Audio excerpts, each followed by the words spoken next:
Everything you're about to hear is for entertainment purposes only.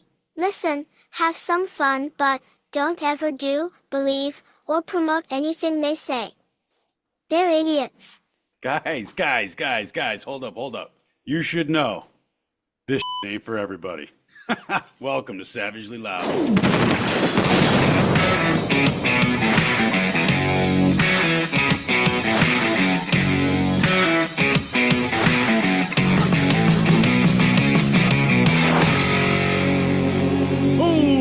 What's happening, people? Guys, welcome back to the show for the people that understand that facts divided by feelings equals failure. I'm Clip, I'm your host, and I am yet again joined by another friend of mine again for a second appearance, but we'll get to him right after the drill. Yes, if you want to help me out, get these truths out, get these words out, you can follow me on Instagram at SavagelyLOUD. That is where I'm most active. On that page, you'll find two links. One link is to the SavagelyLOUD Podcast page. If you could please follow me there too, that would be greatly appreciated because it will inevitably be my backup page. Outside, and then the other link you're going to find is a link tree, a simple link tree. Anywhere you want to view my media, view my videos, listen to my rants or whatever like that, you'll find them in the link tree. Outside of that, you can follow me Facebook, X, and Rumble at SavagelyLOUD, YouTube at SavagelyLOUD Podcast. Currently, I just signed up for Substack, so I am now on Substack as well under Savagely Loud, and you can email me in at savagelyloud@gmail.com, which I really hope you do. You guys have been. I'm flooded every single day with a lot of all different sorts of communications, a lot of the conversations that I spark with my content online. We're having those conversations in email right now, and I appreciate the hell out of it. Last but not least, don't forget to like, comment, and share the material. Don't forget to rate the shows. It really, really, really does help. Way more than you could ever imagine to share the material and rate the shows. Give me a good review, 5 stars, do all that kind of stuff, and hit the follows, hit the click, the subscribes, and the notifications. You know the drill. So without any further ado, let's get to the guest. He's back for a reoccurring role, maybe. Here, we're working this out. The big bad Viking himself, Dave Anderson. How we doing today? You know what? It's fucking Saturday. I'm doing great. How about yourself, man? Thank you for having me back. Yeah, dude. We have such a good rapport, and everybody's been loving on it. You know, the conversations we had and the kind of interaction we've got together. So why not have you back, and we'll see how this works out, and maybe we get you back for a reoccurring role every single week as that second co-host kind of thing. Let's do it. So let everybody know where they can find you. Let them know about your show. Let them know what you're doing. Let them know. All right, man. Well, I am the host of the Hammer Drops podcast. You can find me all over social media at the Hammer Drops, Facebook, Instagram, where I'm most active. I'm a little active on TikTok, but not as much anymore, mostly Instagram and Facebook. But in my profiles, you'll find a little link tree that you can find me everywhere. So definitely go check me out. Go check out the show. Don't forget to like, share, subscribe, and help me as well get out to more people and get that truth out to people. Because God only knows we fucking need it. Yeah, we need as many awake people, not woke people, but awake people as we can possibly get. Oh, me being woke? I'm sorry. Yeah. You have the vibe of the wokeness. I can feel it through the screen. Just stop it. Everybody's judging. I can't handle this. I can't do this show anymore. You're already vulgar, and we're not even 4 minutes in. So let's get into started. Yeah, exactly. And we're going to get started pretty heavy. So let's get into some shit. Who wants to talk about this EBT crisis that we are seeing take the internet by storm? Ooh. Can I touch on that? Yeah, absolutely. Touch it all over the place. Oh my God, I'm so sick of this shit. I really am. These motherfuckers wonder why they can't get nice things in their neighborhoods. Hey, we can't get food to feed our babies that we purposely had 6 to 8 fucking kids, just popping them out like fucking little dolls. And now they're all upset because they don't want to work, or they have to work 20 hours a week. Oh, I don't want to have to work. I want to be a bum. That's taxpayer money that goes to us. That's our reparations. Fuck you. I'm over it. Get a fucking job. Fuck you, I'm over it. That is about as good as it fucking gets for a description of this shit. Fuck you, I'm over it. We're all over it. That's the whole thing. God. We're all over it. Even most of the I wouldn't say most, but even a lot of the black community is over it because every single day I'm talking to more and more and more and more black folks that are just absolutely over this modern day nigga culture, they call it, that just leads everybody to believe everybody in the entirety of the black race is just an absolute fucking pile of shit. Right? Yeah. Well, and unfortunately, that's what makes people look at them like this because they expect it all the fucking time. It's like, it's a little thing called becoming a productive member of society for a fucking change instead of, hey, let's go commit murders and rob people and da da da da da. It's pretty incredible. Like when you really start watching the videos and you start really breaking down the mentality, just trying to get into the heads of the, I think the hardest thing for me isn't to understand, isn't necessarily the state of understanding of why they want a free life. It's trying to understand how they got that programming so deep where they believe that they actually deserve it. Like you just said, they feel like they're owed it. And that's the hard part to try to figure out here. No, exactly. It's like, how are you owed it? And then, then they go into that whole, I've saw some videos where they're saying, well, this is our reparations. We deserve this and blah, blah, blah, blah, blah. But blah, blah, blah, blah. It's like, well, I just want to reach through the fucking screen, smack them. Yeah. When it comes to reparations, I'm fucking over that shit. Like I was never on board. Okay. So here's the thing. Like when it comes to reparations, anybody that tells me reparations should be a thing, I'm just going to tell you to go fucking running headlong off of a bridge. Right. Cause it's bullshit. Okay. So, and I've seen the videos that you're talking about, people saying, well, this is our reparations. Well, good. When the fuck does it end? And why are we only giving it to certain people? And how come, here's the thing. Let's just say, let's pipe dream a little bit here. And let's just say, I don't know, that I agreed with giving certain demographic, certain parts of that demographic of black people, reparations. I can promise you from my core that it wouldn't be the lazy do-nothing motherfuckers that just pop out kids for state checks. That would be the last motherfuckers that'd be getting a damn red cent from me. If you told me like we're gonna make reparations now, we're gonna have reparations no matter what. You get to pick, but they are gonna happen. I'm gonna go out there and I'm gonna pick black business owners. I'm gonna pick black community leaders, but real leaders, not the ones that are out in the community telling all the black people to hate white people. I'm talking about community leaders like a guy online that I'm fucking, the guy's awesome. His name is Westcott Lauren, and he's a black dude, and he just takes it to the blacks. He's just like, I just watched a video of his, and he said, he's like, motherfucker, he's like, you all say that, because he made a video about, black people being shit, whatever, it's certain demographics of them. And somebody's like, it's not about who killed, because he'd asked, who killed your uncle? Who killed your friend? Who killed your buddy? It wasn't a white man. It was a black man.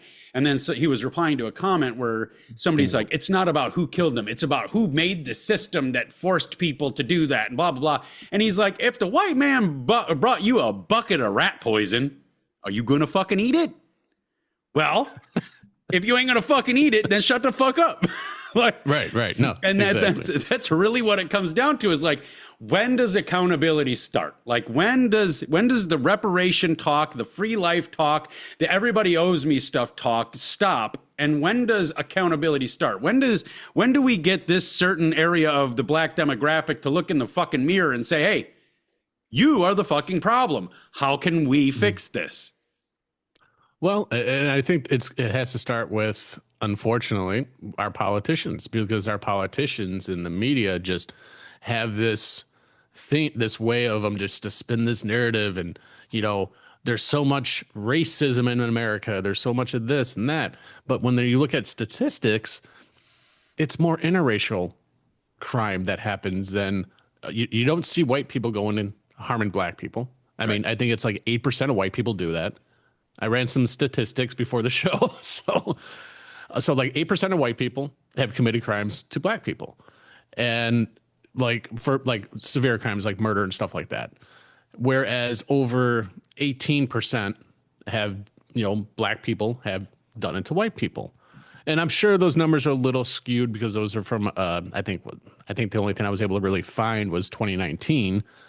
And then, but in a whole, if you look at it interracially, it's up to almost like it's like 86% of black on black crime, but yet we're not talking about that.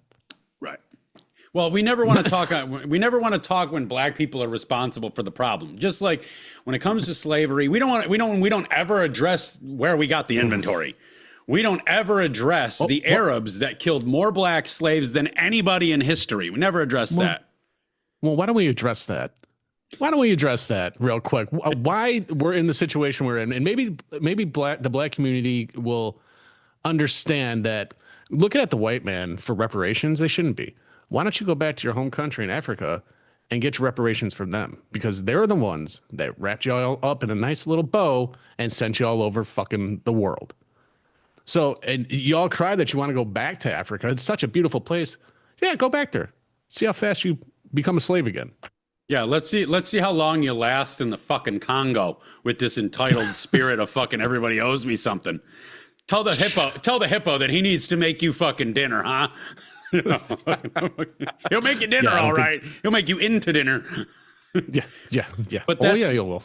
That's the huge thing is my thing with the black community is every single fucking day we listen to the rhetoric, and that's all it really is. It's rhetoric-based programming, and they, at the same time that they're spitting all this rhetoric about how white people are so fucking evil and how black people are so amazing, they always fail to stop for a second and realize how fucking stupid they actually sound, because at the very same time they're spitting all that, they're talking about how brilliant black people are.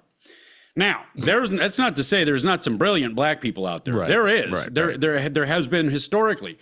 But en masse, at least what we see outwardly, you know, the masses of the United States and the world abroad, what we see of the black community is a bunch of fucking entitlement, a bunch of violence, a bunch of vile, absolutely wretched mentalities of entitlement and victimhood. This is what we see. So my question to the black community has always been, one of them anyway, has always been and will always be, if you believe you're so smart, why do you never stop to take a second and think about new information? Because every smart person out there will tell you, every intelligent person out there, and I do believe there is a difference between being intelligent and being smart. Intelligent is like, I can build a rocket on a molecular structure. Smart is like, I think I'm going to stay away from that group of black dudes on the street corner at 10 o'clock at night that are just all wearing the same colors, holding guns. I think I'm going to stay away from that, you know? So there's a difference between, intelligent and smart. But if you're so smart, all these smart people, all these intelligent people always say the key to being intelligent is to continue growing your intelligence, and you can't do that without assessing new information. But every time you give these fucking retarded ass black people, the ones that are out here whining about all this shit, every time you give them new information, all they do is shut you down, call you a racist, and walk the fuck away. Yeah, exactly. Well, and let's, and that's the thing. And, I want to reiterate one point, and it's not the whole black community in a whole that is like this. Because, I mean, there are people in these neighborhoods that are stuck there for reasons that, whether it's they're not making enough money, whether they got screwed over, whatever the reason is, there's people in these communities that are still trying, but unfortunately they're overrun by the problem. Yeah. And I think people need to understand that. It's like, and that's why the ones that can get out, they move out to the suburbs. And so this way, they know their kids are going to be able to get a better education, have a better chance at something more than what they would have in those communities. Right. And, that ties into what I always say, like, because my content. My content's incendiary and it's pro-white. Doesn't mean it's anti anybody else, but it's very pro-white because that's my stance. My biggest goal right now is to get every other race of people, especially the black community, to understand we created a lot of shit. In fact, we built the whole world that you live in. I know you want to say that you built America, and you didn't. Right. You picked cotton. That didn't build America. You built a couple of things. You didn't build America. If anybody built America, it was the fucking Chinese, because they're the ones that put the railroad in. And the railroad was the pivotal fucking role it played a pivotal role in the industrialization of this country. But Yes. my big thing is I'm not anti all black. I'm not anti all Mexican, but however, I'm also not pro all white people, because just like there is shitty black people that are dragging the black culture down, there are shitty white people that are selling white people up the river every single fucking day. Like in my last episode, I just in the mind of Savagely Loud, I referenced our administrations, our presidential administrations. Most of the administrations throughout this country in America and most other fucking, Western European cultures and countries, we're all white. All the administrations are white. And they're the ones selling everybody up the river. So to come out here and say all white people are fucking phenomenal is just as ridiculous as saying all black people are fucking scum of the earth. We've got our demographics inside our demographics. The problem is that the black people are so fucking that aspect, that facet of their reality, of their culture has taken over so heavily, so hard that the good ones can't drown out the noise that the bad ones are creating. Would you agree with that? Oh, I would 100% agree with that. I mean, you see that same rhetoric in the white community. You see that same rhetoric in the Hispanic community, where they, there's white people that feel that they're owed this. There's Hispanics that feel that they're owed this, because that whole rhetoric is just being played over into each demographic. And so it's just, when is it going to stop? It needs to stop, because all it's doing, and, our government is, there just to make sure that we stay divided. And by doing this, it's going to keep on dividing everybody, because people are going to get sick and tired of these liberals that feel like they're owed something. And it's like, nobody's owed anything. Nobody's owed anything in life. You work for it, you bust your ass for it, and that's the American way. You don't, it's like me holding out my hand. Hey, I deserve millions and millions of dollars. I want it now. No, it doesn't work like that. And it goes, and you can take that with, the EBT, you can take that with all of that stuff. Nobody's owed shit. Yes, food is a human right. Every human deserves to have food, but if you're taking advantage of a system, you don't deserve it. You need to do something to make yourself better. And why would you want to continually live a life in that cycle? Whites, blacks, Hispanics, Asians, whatever. If you're in that cycle, all you're showing is you're the next generation, your kids, that this is the cycle that you're going to live in. Why wouldn't you want to do better? Right. It's called being a fucking parent. Well, it's called being a parent. It's called just being an adult. Yeah. Yeah. It's pretty fucking wild. You think I like waking up at 3:30 in the morning and driving into Milwaukee to work and then being done with work at 6 o'clock at night? No. Fuck no. I do it because I need to provide for my family. I do it because I have bills to pay. I do it because I like to be able to go out and do things and not be dependent on the government. Because once you're dependent on the government, they own you. Yeah. Yeah. It's, and that's it. Once you give your power up, they never give it back. They always take your power from you under the guise that they're going to give it back after this crisis. And it's never been given back. Power relinquished is very rarely returned, if ever returned. And yet we still see people just throwing their power back at the government. Like, yeah, do it. And then when it comes to, oh, fuck, dude, I just totally lost my train of thought. Oh, there it is. When it comes to the black community and the entitlement thing, they're not the only ones that are entitled. Like, I see some really fucking shitty, embarrassing fucking white women online talking about how they're fucking EBT, this and that and the other fucking thing, and their SNAP benefits and all this other shit. I think what we should do, it's important to address is that the American dream, right? Everybody has this romantic idea of what the American dream is because of what it's been sold to us as. I'm 43. I don't know how old you are. Probably somewhere right 50. around there. Okay, so you're I'm 50. So we grew up in the same world. The American dream was always taught to us as the mansion, the beach house, the fine cars, the fine dining, the top notchest of everything, all the greatest finishes, all the greatest shit. But when I think back, it was never ever taught to us. Not one single second of our education was spent teaching us that we had to work for that. And we had to work our fucking nuts off for it. The more you wanted, the harder you had to work. And I never remember any single fucking teacher ever, never any single piece of curriculum ever saying that it was harder than you'd ever imagine it would be. And I think if we could move the educational system, and this is why I blame teachers for almost every single fucking problem we have in this country. People say it's the government, it's this, it's that. No, it's the fucking teachers. It's always the fucking teachers, because they are at the forefront of educating the people that are coming up through the fucking ranks of life.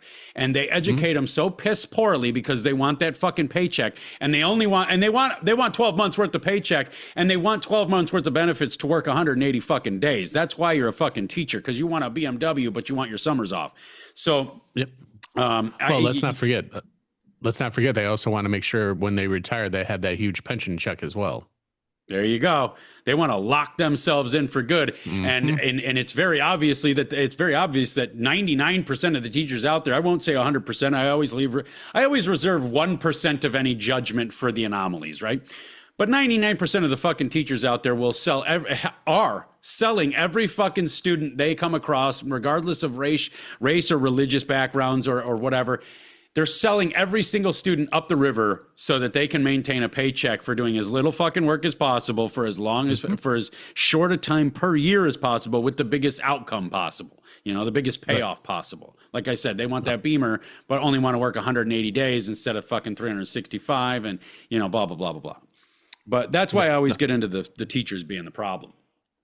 Well, and they are, and I could speak of that firsthand. When I was in high school, I had a rough go. I got in a lot of trouble back in those days. And, as soon as I thought I was coming back to school, because I had to take about a half a year off for some trouble I got into. And when I came back to school, I thought it was going to be a fresh start. That's what they all said, okay, cool. And the first thing, within it was probably about a month back at school, I had a teacher come up to me. And the next thing I know, I'm down in the dean's office. I have no idea why. So I go talk to him. I'm like, he's like, Mr. Anderson. I'm like, Mr. Horgan. I put my feet on his desk. I'm like, what's up? And he's like, you know why you're here? I'm like, no, I didn't do anything wrong. I'm on the straight and fucking narrow. I'm trying to just fucking learn, He's like, well, you're here because the teacher went by you and said that you smelled like pot. I'm like, are you fucking kidding me? And he's like, no. And he's like, of course, he said, watch your language. You can't talk to me like that. I'm like, right. All right, whatever. So he's like, well, I don't. Then he realized that I didn't smell like pot. I'm like, okay. He's like, okay, you're free to go back to school. And I ran into the teacher in the hallway, and she just was pissed that the fact that I didn't get kicked out of school, because that's what she was trying to do. I never got along with this teacher. And this is the same teacher that had me in ISS for 6 months. Like literally, like for most of my junior year in high school, I was in ISS because of this one teacher. And she walks by me, she gives me this dirty look, and I knew it was her because that was the one teacher that I saw. It was Mrs. Davidson, real piece of shit. And we used to have those metal beams that go down in the middle of the door. And as I walked by her, I just lost it. I fucking hit the metal beam. I just hauled off and hit. I'm like, you fucking cunt. Because I'm here trying to do better. Yeah, I have a stigmata because I got in trouble. I did some shit. But, everybody's allowed a second chance. And here you are already trying to take that away from me in less than a month being back to school. So I hit this fucking thing. And the next thing she comes around, oh, you're going back down to the fucking principal's office, blah, blah, blah. And she takes me back down there. And what happens because I did that? I got kicked out of school for 3 days. Because I hit metal. I hit a metal door because I was showing I was violent. It's like, and then I looked at the principal. I'm like, what do you expect me to do when I'm being accused of something I didn't do? You're accusing me of something. She's accusing me of this. I didn't do it. Obviously, you can smell me. I don't smell like anything. I might smell like cigarette smoke because I was a smoker. But I'm like, look at my eyes. They're white. They're not red. I'm not squinting. I'm not having any of that shit. And he's like, well, unfortunately, because you hit that, you showed violence, you're out of school for 3 days. I'm like, so I looked at him like, fuck you. And I walked out. Yeah. And of course, a phone call went to my parents. Yeah. Because of that altercation. And, once I explained it to them, my parents were like, you stood up for yourself. I'm not going to punish you for being in the right. You're not in the wrong in this one. I was like, oh, okay, thanks. Shit's changing. Right. But I mean, these teachers, they're just, nowadays we're so horrible. I mean, I even got thrown in like the special classes or whatever, because they're like, you're just not learning the stuff quick enough and all this, and granted, I didn't do any of the homework. I wasn't paying attention because I was bored. It was just the stuff they were teaching, I figured I'm never going to use. And I was right. Yeah. I never used any of this shit. The only thing that I really enjoyed was like history. I loved history. But the funny thing, and one thing that really pissed off my teachers the most, was when I wouldn't do any of the homework. I would be borderline an F for the class. But because of the exams that came up, I would always ace the exams. Final exams, I would ace them. And Yeah. they're like, and I wouldn't even study. And the teacher's like, how do you, you're cheating? I'm like, no, I'm not cheating. Well, how do you know this stuff? How do you pass these tests? It's like, well, because a lot of it's common sense. And, I'm a little bit smarter than you're giving me credit for. Just because when I'm sitting in the class, yeah, I'm absorbing what you're giving me. But homework and all that stuff, I just never got into. But it always drove them nuts because I would just ace all the finals and pass the class and get out. So Yeah. it's just like, Yeah, that's a lot of how my high school career went. I think they said at the end it was like 47% of my high school career was spent in ISS, which is in-school suspension. And for anybody that doesn't have in-school suspension in your particular education facilities or indoctrination facilities, they just take the bad kids and they don't want to give them a vacation out of school because they know you just have fun. So they make you come to school and then you sit in a single classroom all day and you're not allowed to talk, not allowed to do anything.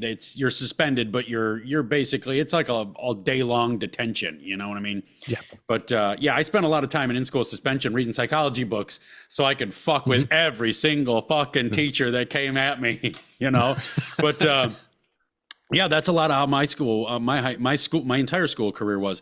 I hated the work. Like I'm here fucking 8 hours a day. Why the fuck do I need to go home and spend another 2 hours doing some shit that should have had time allotted for it while I'm here? When my dad goes to work, he doesn't come home and have to do more work for that job. When my mom goes to work, she doesn't have to come home and do more work for that job. Why the fuck am I supposed to just give up my entire life for this? And none of it makes any fucking sense of why we're even learning any of this shit. None of them. 90% of what you learn in American school systems, you don't ever use. You never use. Remember the greatest one? Well, you won't always have a calculator. Bitch, look what happened. Every single person on earth has, even the fucking poorest people in the back sticks of fucking India have a calculator in their fucking pocket. I don't need to know the square root of 12,342.6. I can fucking put it in the calculator. Yeah, every single person. Yeah. Every single person. And if you have one of these watches, it's right there too. I mean, come on. I don't have one of those watches. I like jewelry type watches. I like the silver and the golds. I have one of those too, but I wear those I wear that on a special occasion.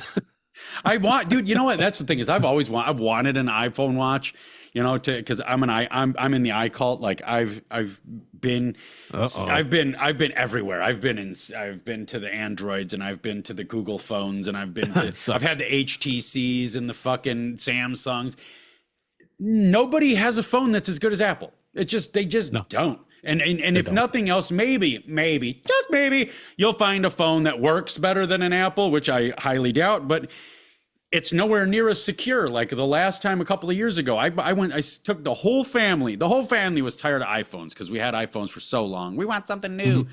So we fucking switched to Android. I took the whole family, all 6 of us motherfuckers over there, and I got everybody brand new phones, top of the line, latest, greatest shit. And it wasn't a month. And we were all like, these fucking things suck. All they do, like because we've got a rule, like no phones on the table at dinner. So it's like, that's our time. Right. All our phones just sat there on the fuck, in the kitchen or in our pockets or whatever. All you heard is ringing and buzzing. Because it was fucking sales calls. Like every fucking call on earth gets through to a fucking Android phone. I don't know why anybody would want those fucking pieces of shit. But I also have to flip side that with, I could also understand why people have a thing against Apple. Their proprietary software, which is going away or has gone away now with the especially the chargers and the headphones and all that other stuff. It's kind of gone away. But I could totally understand not wanting to be pigeonholed into that. And I also understand, like, if you've got, I run everything on PC. I don't have, the only Apple thing I have is an iPad and a phone. I don't have an Apple, I don't have a Apple laptop or PC, or anything like that. So I can understand, like, not needing it, quote unquote, to link up all together. I do want to try some Apple computer type shit because, like, I'm a designer and Apples are hands down rated the best for design, graphic design, digital design. But they're fucking expensive, man. You can get a fucking HP at the same level as an Apple and pay half. Yeah. So it kind of pulls me back from it, but yeah, it's my school. Like I said, my school career was the same, and a lot of the thing is like you had touched on, like, no, you're kind of acting like I'm not as smart as I am. Like you're giving me credit for being dumber than I really am, and you're not allowing me to flex my muscles and to do this and that and the other thing. So you get bored, and I was the same way. Like, I was not a genius. Don't get me wrong. I was not a brilliant fucking kid. I just knew life. I didn't know the math. I knew life. I knew I liked history and science, and I liked the teacher in English class because she was fucking smoking hot. But other than that, that's what I liked. All the teachers that I had were. I had a handful of fucking hot ass teachers growing up, and it was fucking awesome. There was a couple of teachers that were even hotter than the ones I had, which I was sad that I didn't have those, but I guess it was better for the long run because I would have never gotten anything done. I got to crack something here. If I had some of those hot ass teachers when I was in school, bet your ass I'd be trying to fuck them. And I wouldn't say shit to anybody about it. I'd just be like, I'd be like, that's my boy, from that Adam Sandler. I'd be like, I'd fuck my teacher. I wouldn't say shit and be done with it. But, I know that's probably bad to say because that's, that'd be pedophile, And well, you're not a pedophile. If you're a kid fucking adult, you're good to go. You're the big pimp. Whew. All right. Well, then I'll be the pimp then. I'd fuck a hot teacher if I was back in school.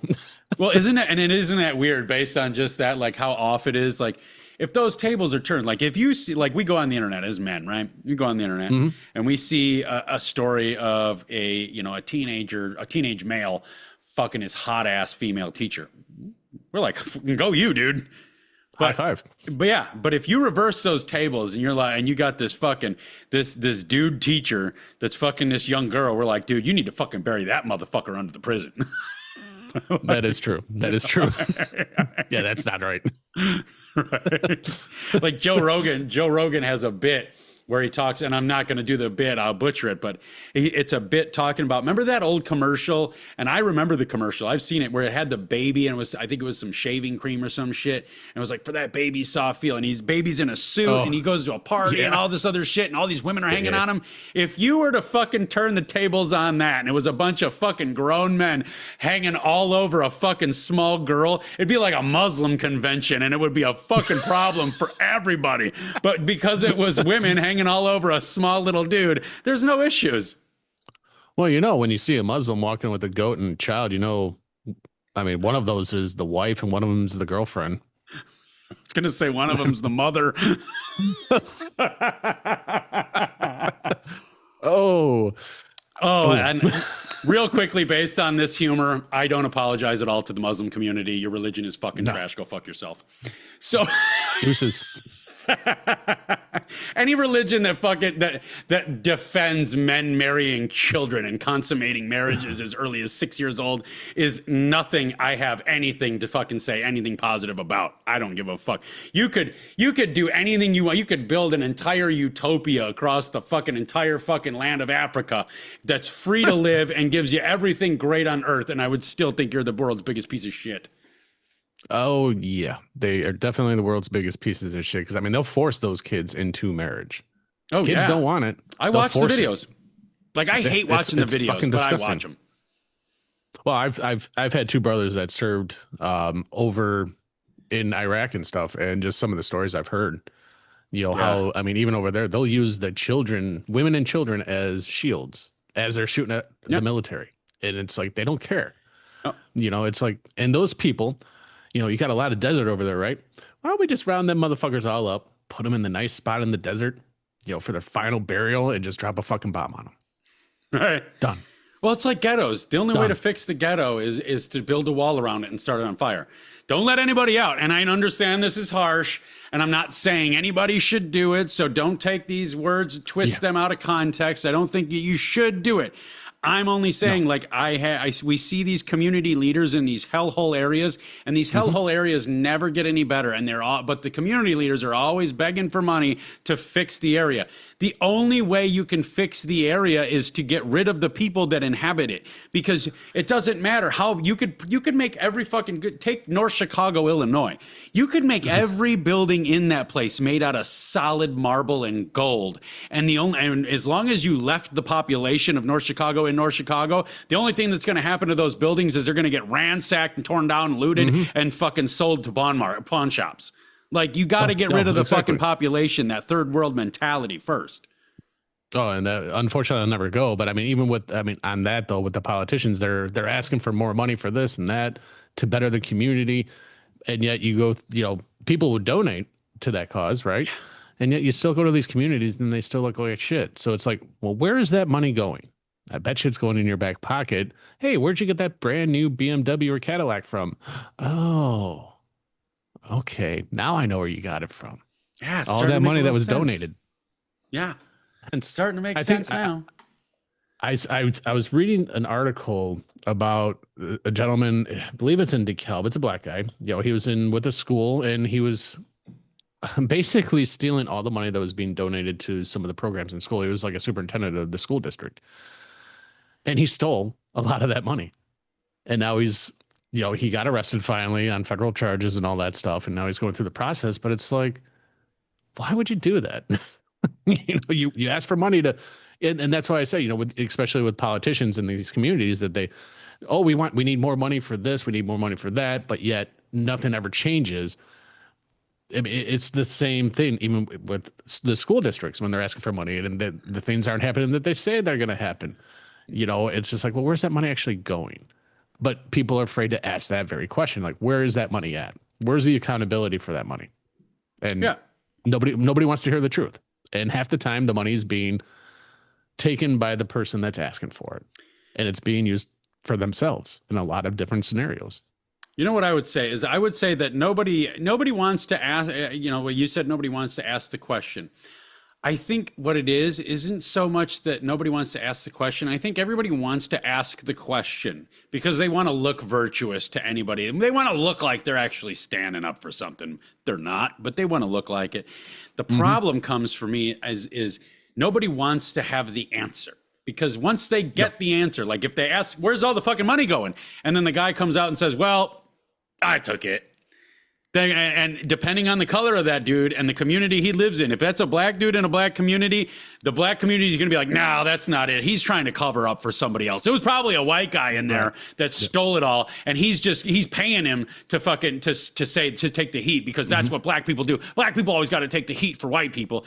I think that's the bigger problem is nobody really wants the answer. And I say that nobody really wants the answers coming from a guy that I give answers. Like, people ask me, they'll straight up ask me, like, what do you see wrong with my life and what I'm doing and why I can't get my shit back on track? Because I'm a personal coach. Like, not by trade, but people turn me into this. They always want my opinion on shit.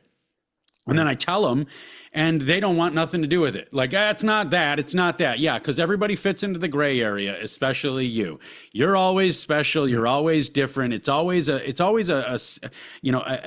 alternative circumstance that will validate whatever you feel about you, that will allow you to continue living this way, but also wonder why it's not a great way of living. You know what I mean? Right. No, exactly. It's. And it falls, you're right. They don't want to hear the answer. They think, a lot of people, unfortunately, they feel that, oh, I'm not bad. I wouldn't necessarily say perfect, because there's no human that's perfect. Everybody has room for growth. Speak for yourself, motherfucker. I'm as perfect as it gets. Look at this. Men are supposed to have fatness all over them, and we're perfectly round. Yeah, round is a shape. I'm in shape. Fuck it. Yeah, fuck it. Oh shit! Welcome to the show, folks. This is what you get. Welcome to fucking Savagely Loud. This is my shit show. Oh fuck! I just completely lost my train of thought there. That was good. But yeah, nobody wants the answers. They want to ask the questions to feel virtuous, but they don't want to hear the answers. No, and it's like, yeah, and it goes all across the board. They don't want to know the answer to anything. They just want to live in a box and have these blinders on. And then, this is my life. There's nothing else outside of this, and that's unfortunately how everybody wants to live. And it's like, you need to drop those blinders and see the whole world for what it truly is. If you can't see the world for what it truly is, you'll never be able to fix it. And by having your blinders up continuously, the problems are going to still exist.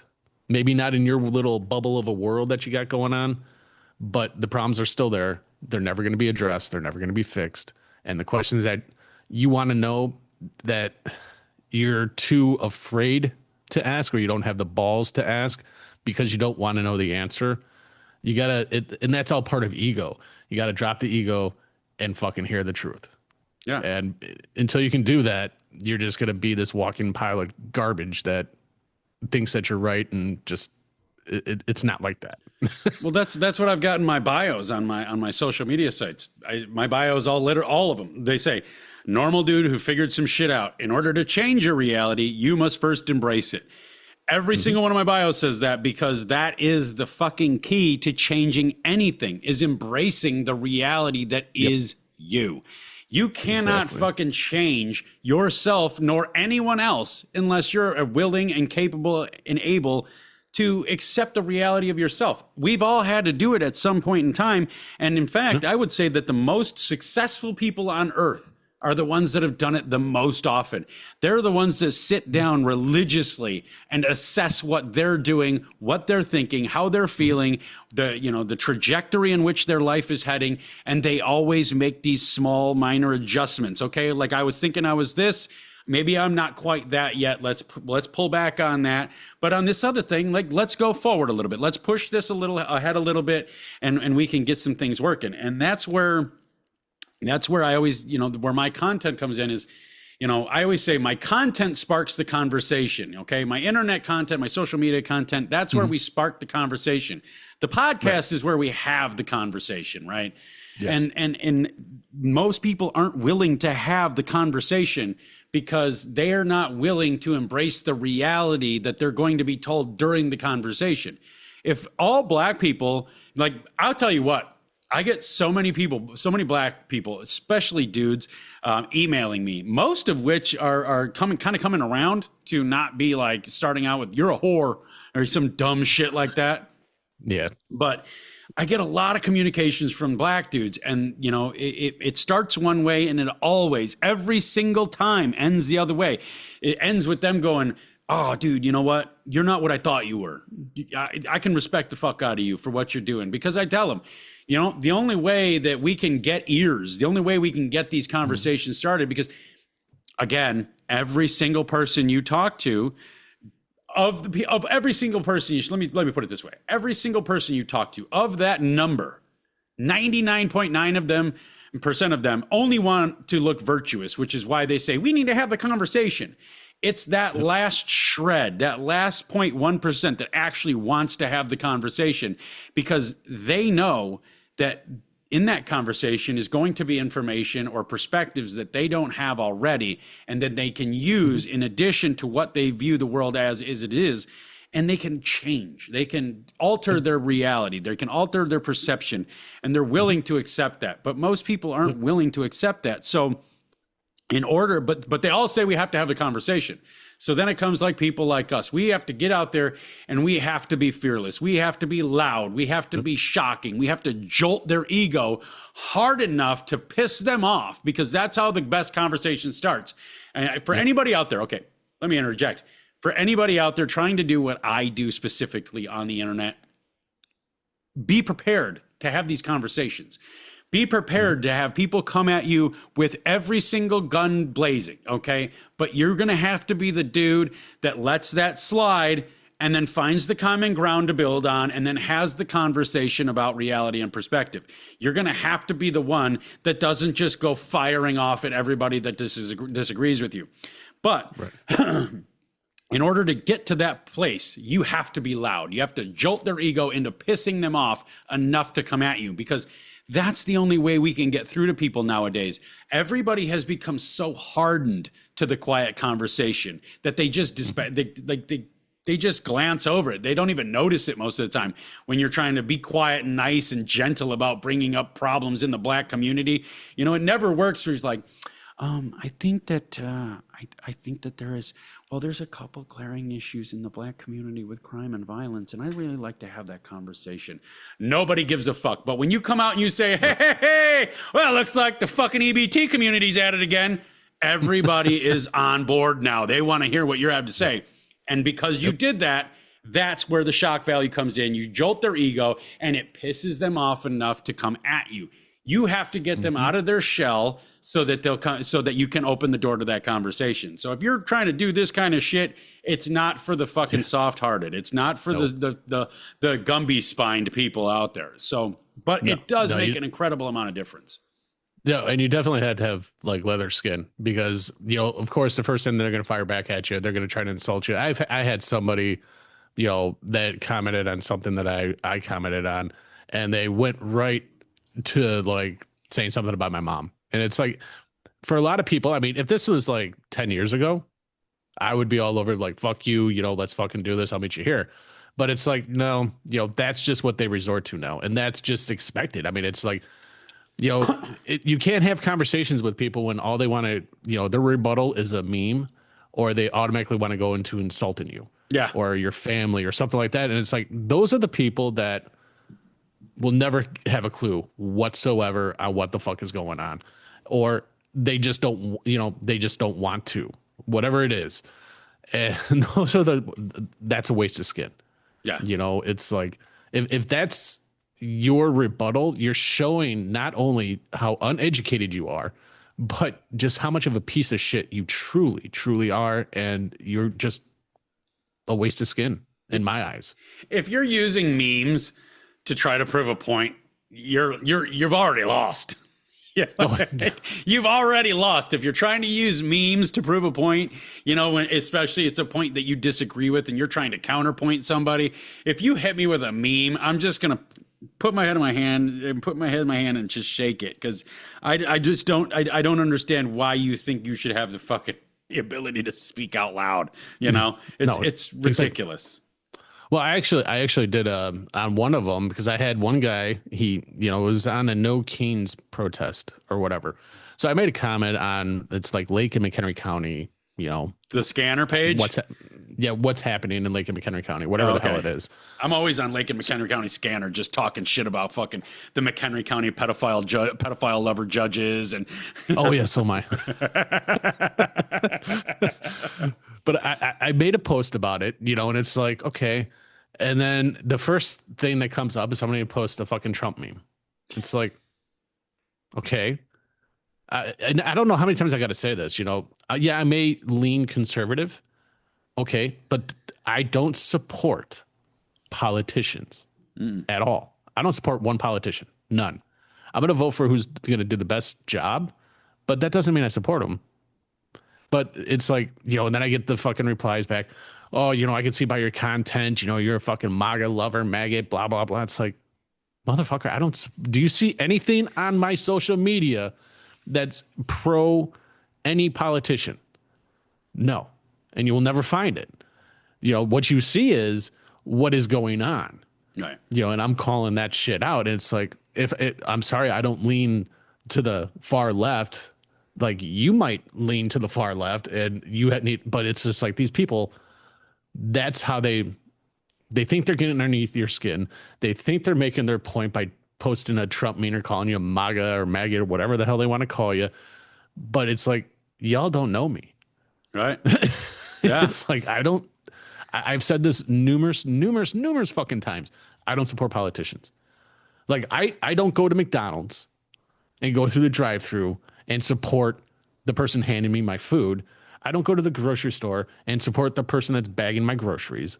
I don't support the guy that's doing my oil change. Yes, the money that I spend in these places may very well pay their salaries, but that paying the salary doesn't mean I support them. My tax dollars pay the salary for my politicians. So it's like, y'all need to like realize, like, just, they work for you. Right. Oh yeah. Well, and I think a big important thing is like,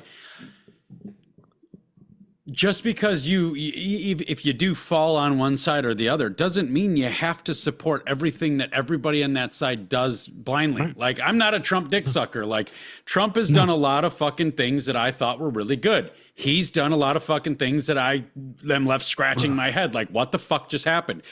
This second presidency is nothing like the first. The first one was amazing. Yeah. This second one is a fuck show. I mean, let's be honest, it's a fuck show. There's some really good things happening, but there's some really horrendous shit happening too. So it kind of washes each other out for me. But my thing is I'm allowed to support somebody that overall that's doing something good, and I'm allowed to question when they're doing something bad. Right. Like, exactly. I'm allowed to vote for Trump and then hate that he's giving all of our money to Israel. I'm allowed to. I'm allowed to be mad. Cliff, no, you can't. Right. You can't get mad. You can't get mad that he sold us out to Israel. You just can't do that. You can't say that on this show. You have to be pro-Israel. Come on now. I can't do this show now. I'm leaving. How fucking dare you? But how dare you talk about Israel? It's the same thing. Like, if ghetto piece of shit fucking Jasmine Crockett came out and just said one thing worth a fuck ever, I could get behind her. If she said something worth supporting or did something worth supporting, I would support her on that one thing and hate the rest of her. It's a possibility here. Mm-hmm. This red till I'm dead and blue no matter who has got to fucking end, because that's the fucking problem. And the funny thing about that is it's the red till I'm dead and blue no matter who people that are all saying, we've got to come together. We've got to meet in the middle. And then as soon as you say something that's in the middle, they're like, oh, how dare you? Oh my God, how could you say that? Like, it's fucking ridiculous. Right? It is fucking ridiculous. Like, Fetterman, when he was running for Senate during that midterms, I got on my show, I blasted him. Yeah. I mean, that guy, he was a fucking tool. Yeah, but he still kind of is a tool. I'm not a big fan of him, but I will say I support some of the things that he said. Yep. So it's like he's less tool. Right. He's less tool because of the one, he's being pro-America. He doesn't believe that calling people Nazis and this and that. Nobody should ever be called Nazi. It doesn't matter the party or anything like that. And mind you, people really need to take a history lesson if they want to continue calling this administration like fascist and all that stuff. Yeah. Take a look at, Mussolini and, it's awfully funny. Before I jump off this, Mussolini had the black shirts, right? So the black shirts would go around and, beating up political foes, creating havoc in the towns and all that stuff. It's kind of ironic that we have Antifa, that we're all black. Yeah, right. Yeah. Kind of taking a page out of that book right there. Yeah. Anti-fascist is fascism. Right. But people won't see that because they are not educated in that, or they just see it from one perspective. It's just, but it's like, again, like with Trump and Israel, like, Trump has sold us out to Israel, and it's just, I don't support that. Some of the stuff I support that he's doing. He's, even Bernie Sanders has come out and said that, he's commended Trump on locking down the border the way he has and bashed Biden for not doing that. Yeah. And this is fucking Bernie Sanders. Yeah. Poster boy for socialism. Bernie Sanders coming out and saying this. It's like, Right. Okay, I don't like Bernie Sanders. Never have. I think he's just an old twit that needs to fucking. He's never had a real job. No, he needs to go away. But the fact that he said that, I was like, I can get behind you on this one for the first time ever. Yeah. But, like Ilnar or Omar, whatever the fuck her Ilhan name is, Omar. I'll never get behind that dumb bitch. Yeah, fuck that. No. Well, she's Everything that openly comes Somali first. So she said, I hate America. I am all about Somalis. Like, fuck off. Well, if I'm not mistaken, I believe her family was very prominent in Somalia, and they had to leave because of something that happened. So I'm still digging into that part of it a little bit more, but she didn't leave for reasons that she wants people to believe. Oh, and she married her brother to get him in here, and that's been now officially proven by DNA testing. Ugh. So why the fuck is she still here? You're going against our laws because you're not allowed to marry your own sibling, but there's no trouble. You've essentially fraudulently smuggled him into the country, but there's no problems. This is and if there was going to be problems, it would be the white people in our fucking administration that would bring them forth. So they're not doing it. So again, I guess we could revert to white people sell out white people too. Yep. No, it happens all the time. Yeah, all the fucking time. Yeah, it's getting fucking insane. When you look out across the global landscape, you can see what's happening. You can see all the puzzle pieces coming together and fitting in certain ways that are just, they don't lend themselves well to the good old American, and that's why I say that.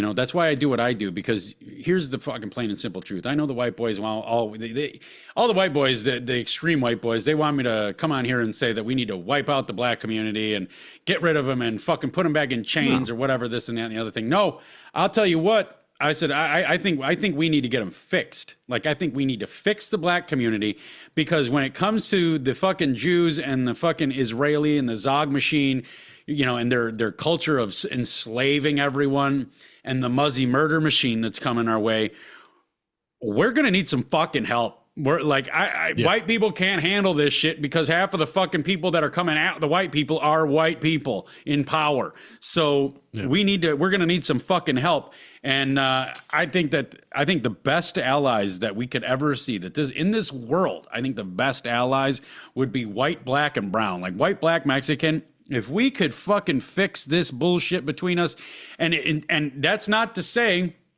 that's not to say that it's going to happen easily. It's going to happen quickly, but it is happening. We're seeing this.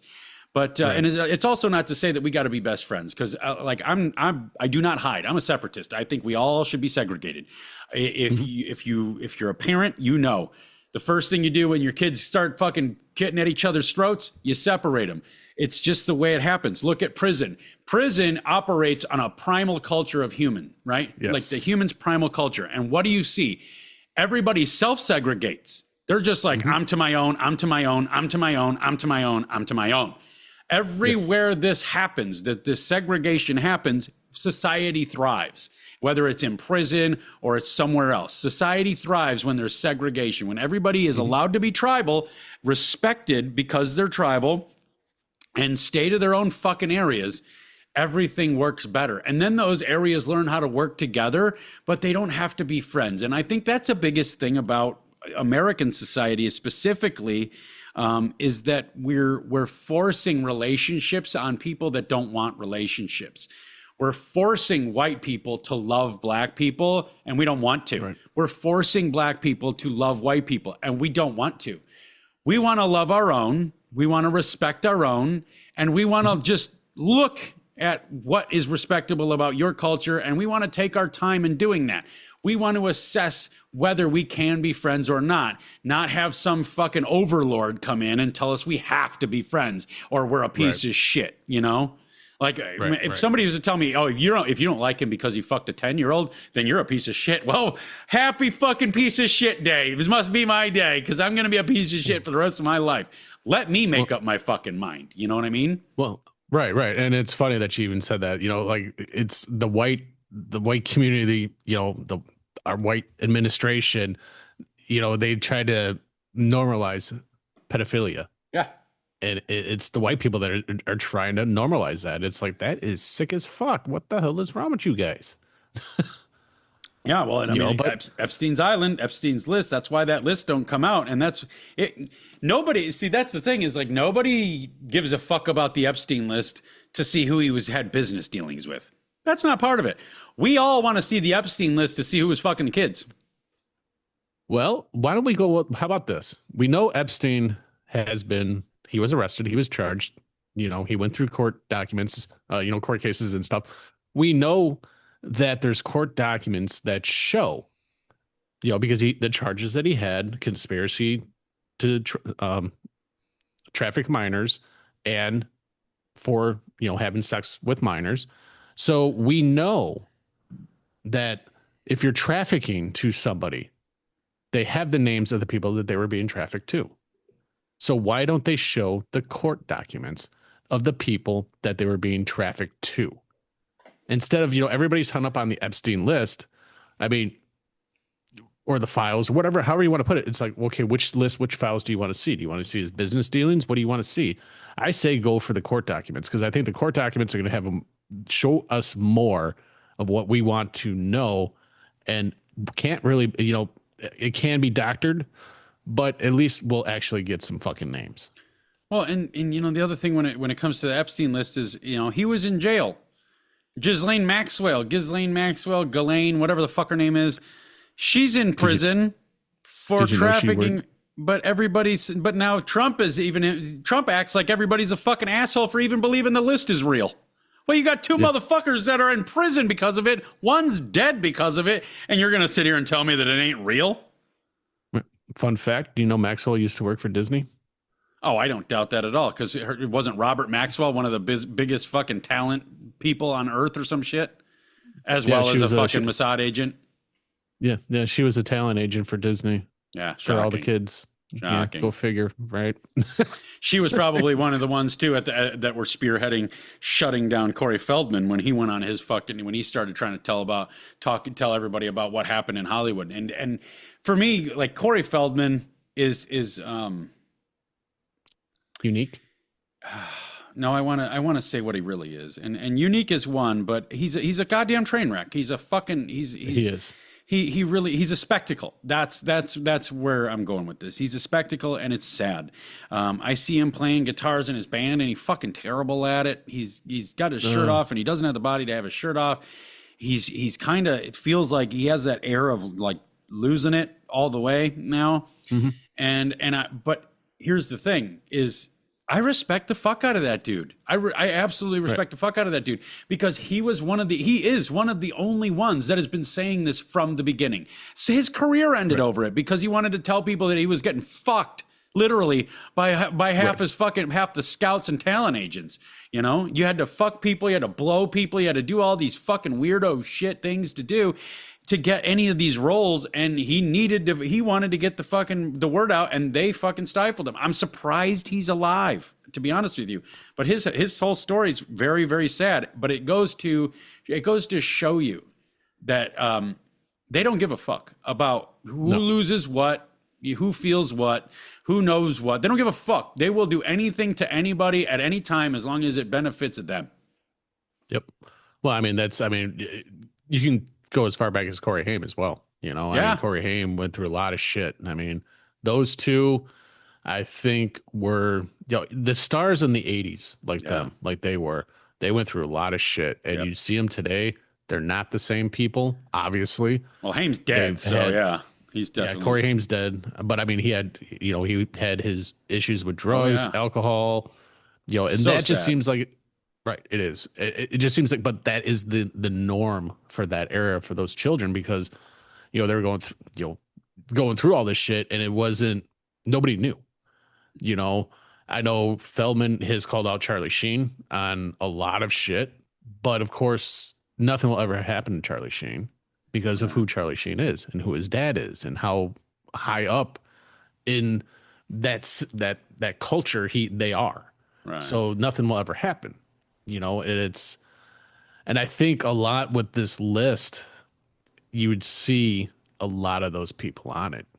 And you almost kind of have to wonder because they were about to take a vote in Congress about releasing the documents. And then all of a sudden the government got shut down. Yeah, the Democrats blocked it. The Democrats fucking blocked releasing the list. And then they shut down the fucking government. Well, because they want the illegals to get all the shit that citizens can't. I know back, what was it, a couple of years ago when this was like really on the forefront, when Maxwell was going through everything. I know like Senator Durbin, he was like the final like blocking it, Right.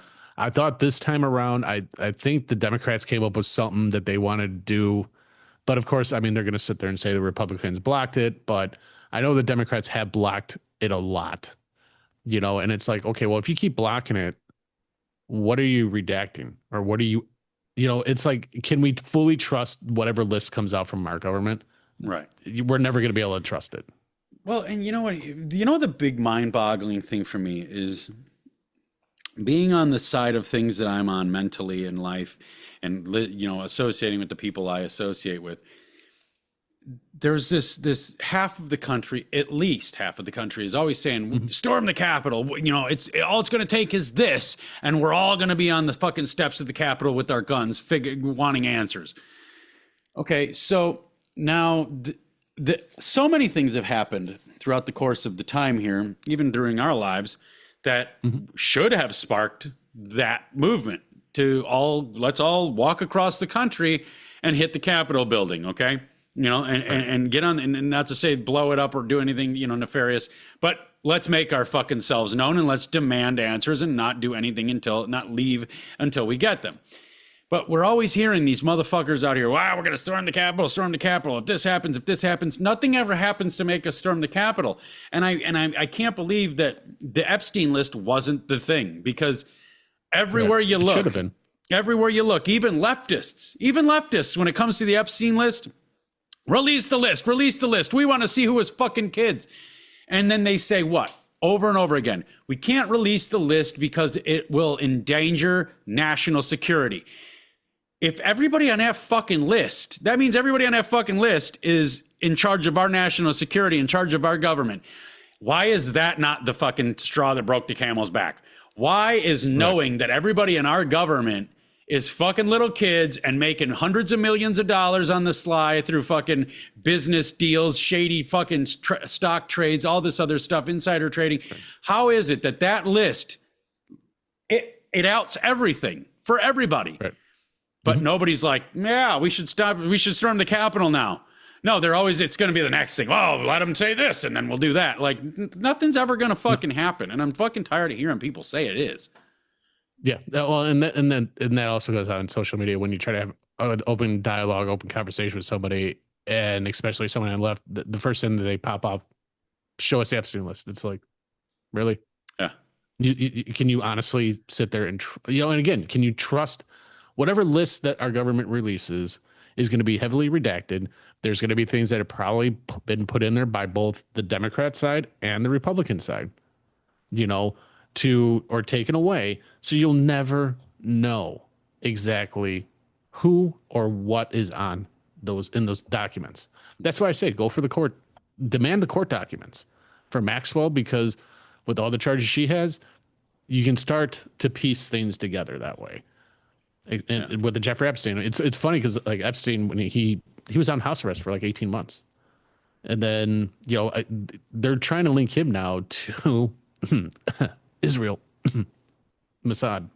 Well, he is a Mossad agent. I mean, everybody fucking knows that. They don't know it, but they know it. You know what I mean? Air quotes. Right. Yeah. No. So, and that's probably why he got the deal that he got, where it was a pretty sweet fucking deal when he first got arrested down in Florida. Real sweet. He didn't have to worry about anything. And it's just, maybe people need to ask to see a different form. Like, again, ask to see a different form of a document instead of hyper focusing on your Epstein files. Cause I mean, that's just being, honestly, in my opinion, just being there just to continue the divide. Distraction. It has divided. Yeah. It has divided everybody. It's a huge distraction and people are just hyper focused on it. But the fact that Trump is getting angry about it a lot is like, oh, because I remember I saw an interview that he's like, oh, this stuff is still going on. That raises a lot of questions for me. Yeah, it really does. Not only questions, but extreme suspicions. When the fucking guy that ran on outing everything is now not outing anything. Like, it's not now. Maybe I'll give the caveat to my Trump dick sucker friends out there that maybe this is all part of the 4D chess you guys keep talking about. I don't see it. But I don't see it, and I'm pretty good at 4D and 5D and 60 and 1200D chess.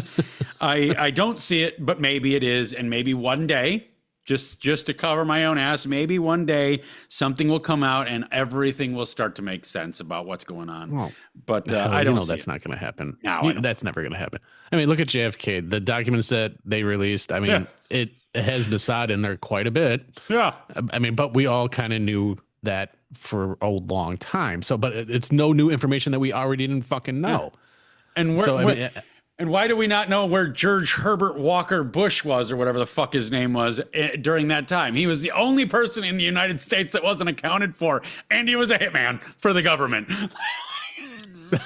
It's insane. Oh, shh, don't tell people. Yeah. Oh, yeah, that's right. We're not supposed to let that stuff out now. We can't talk like that. Yeah, it's absolutely fucking insane.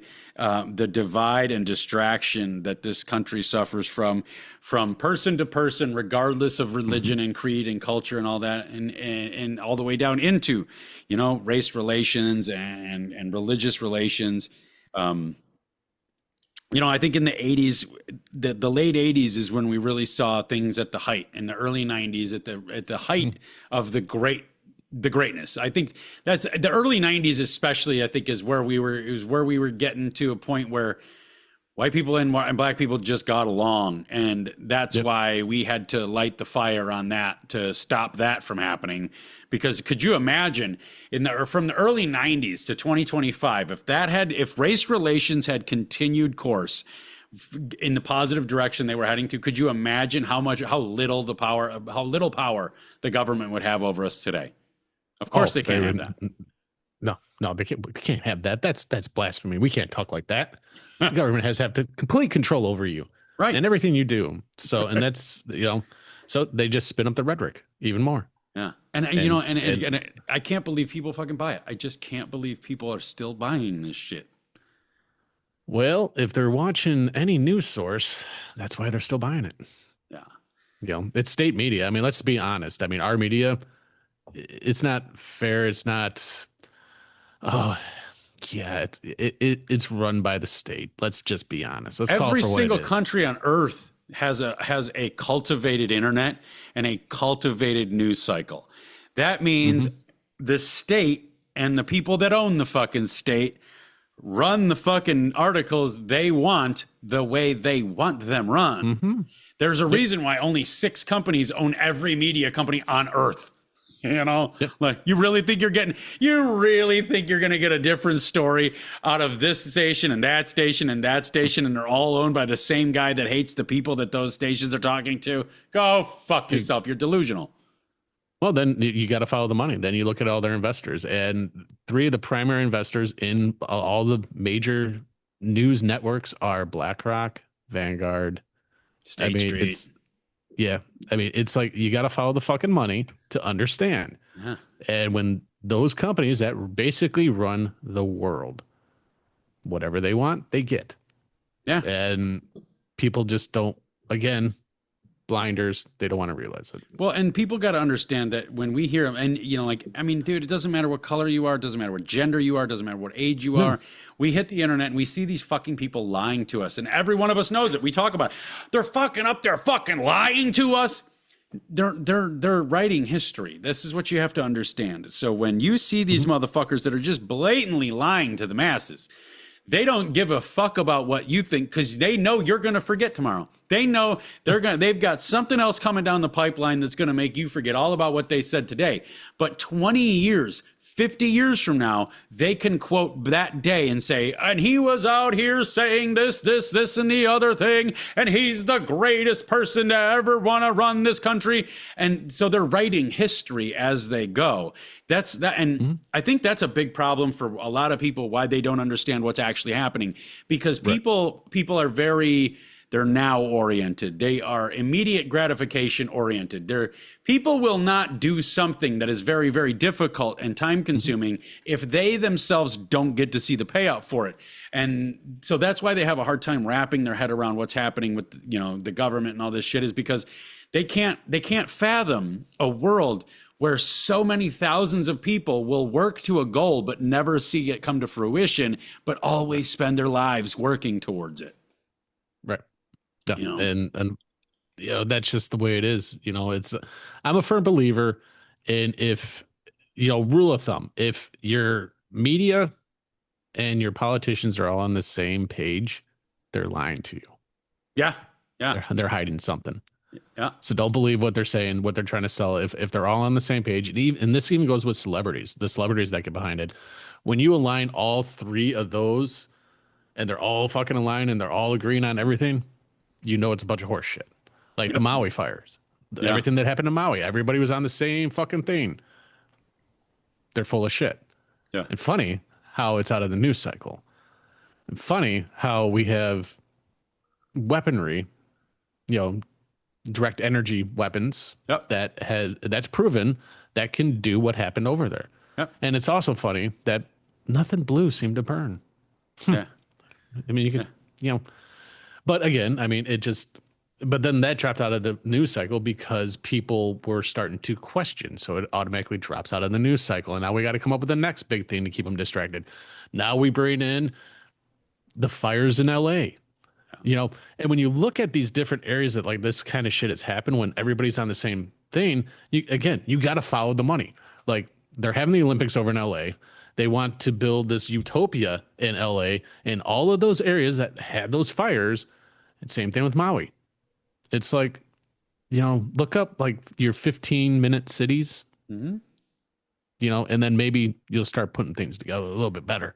Well, it's like North Carolina, everybody, everybody's like, oh my God, North Carolina, it's such a horrible tragedy. Oh my God. And then it took a couple of us to whisper, hey, you know that there's a giant lithium mine right underneath where all of that happened. You know that? Did you know that? Did you know that?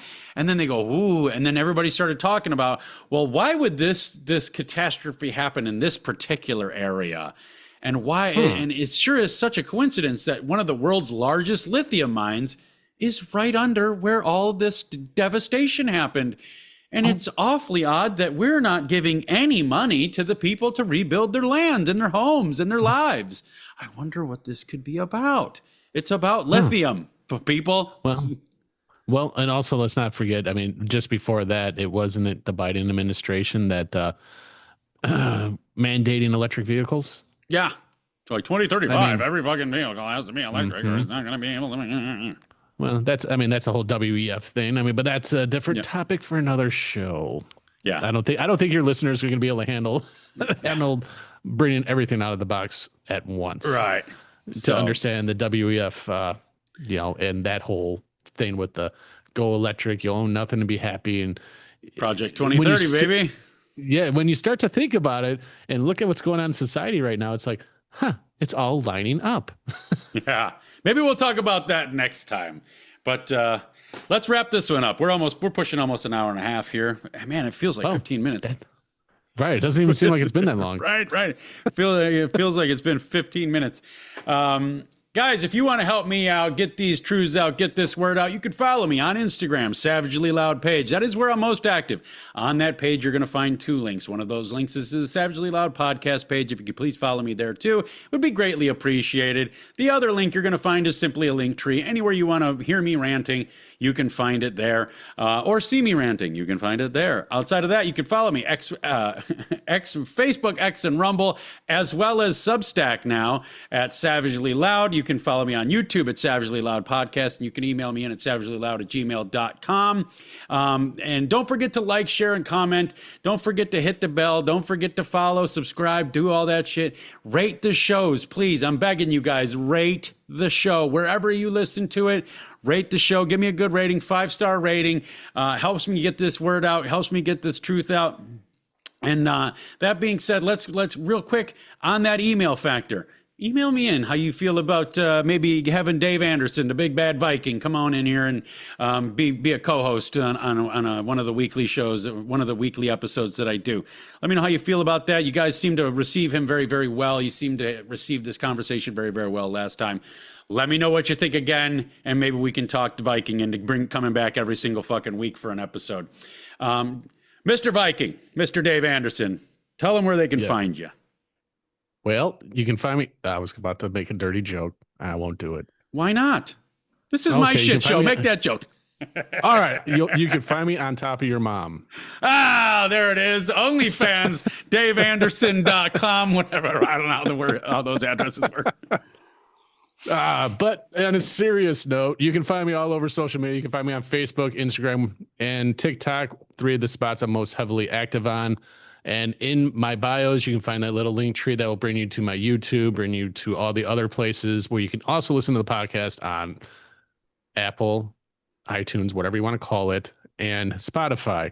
I'm also actually on Substack as well at the Hammer Drops. There I have a lot of different articles I've written. You can also find those same articles on my website at thehammerdrops.com. Sweet.